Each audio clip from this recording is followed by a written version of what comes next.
As our teacher scrolled through her phone during lunch, she suddenly froze and shouted, "Who went through my desk drawer?" "We did," Cody announced while still recording. That's the moment Mrs. Johnson's expression shifted from confused to completely horrified. Her phone clattered to the floor as she grabbed the back of her chair until her fingers went rigid. We did.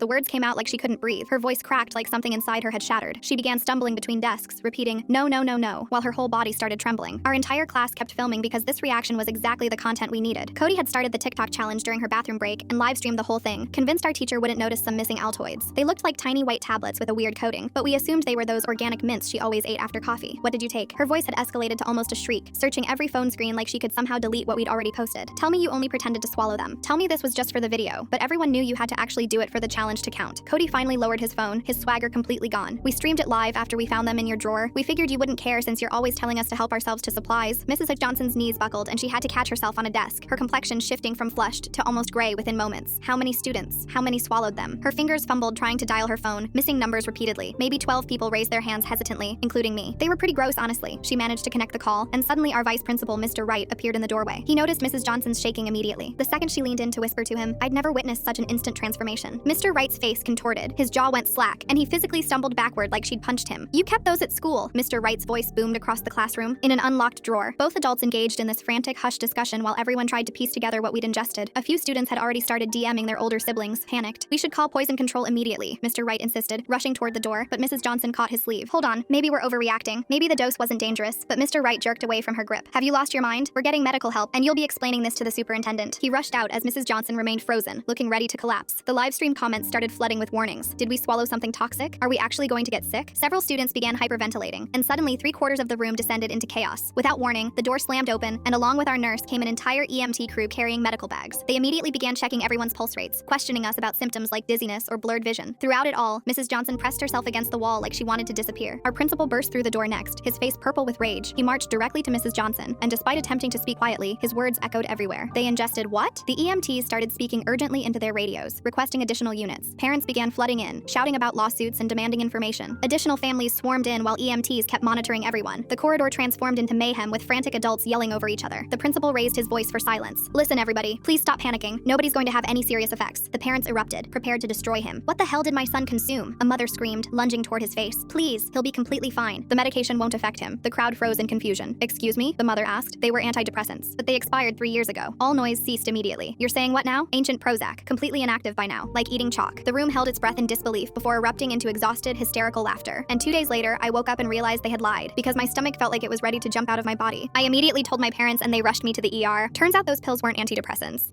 And after what the doctors told me, I was about to be the most popular kid in school. Full story on channel, link below.